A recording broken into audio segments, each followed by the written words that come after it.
magandang tanghali po sa ating lahat. At andito po tayo sa May Sito Road 10. Ayan. Kasalukuyan po nga nililinis po dito. Kanina po kasi pinlashing to. Tapos ngayon, pinahakot yung mga basura dito ng DPS. Ayan. Pinahakot po yan. Kasama po natin dito si Sir Jerry Tubera. Ayan, at ang mga smart team. At umalis na po sila kasi tapos na rin po na paano na po nila ito. Tapos ayan, makikita nyo, pininturahan po yung mga pader para mas maganda pong tignan. Ayan.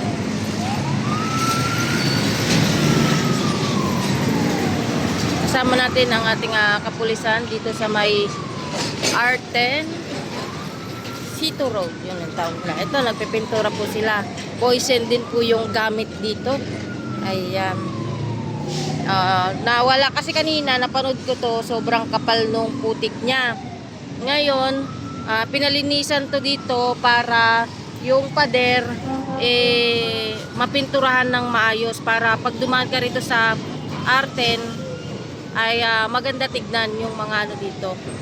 Ayan, o. Kita nyo, ilan po yan sila nagpipintura dito. Ayan, shoutout sa Boysen. Ayan.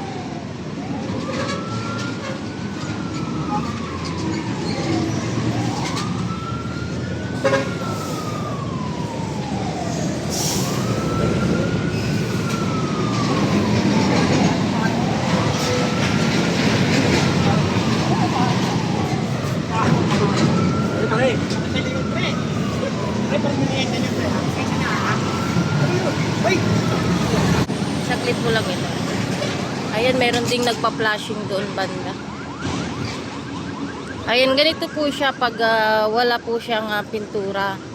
Ayan. Ganyan po siya. Tapos, hindi maganda na yung pader niya. At ganyan po yun siya pag may pintura. Ayun, o. Ayan. May pintura ganyan. Tapos, punta natin. Kanina ang daming ano to dito. Basura. Pero ngayon, tinanggalan na po yan. Malinis na po yan. Inano po yan ng flashing. Ayan. Para maganda tingnan pag pininturahan. Punta tayo dito sa kabila sa may nagpa-flashing. Ayan. Bali, sinasabayan po to ng ating mga CPS na kuhanin yung mga basura.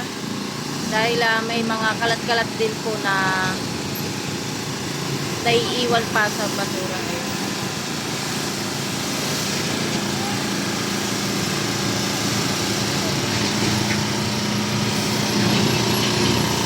Ayan doon medyo ano. Ito ganito siya. Tapos pagtapos na nila itong mga flashing ay sasabayan na po ito ng mga taga-pintura natin.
talaga yung libag.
Pag ganito yun siya pag hindi pa siya naka-plastic. Tapos kumpara siya dito, ayan, sobrang bumalik yung kulay. Natanggal yung mga libag-libag.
Ayan, dito po yan sa may Arte.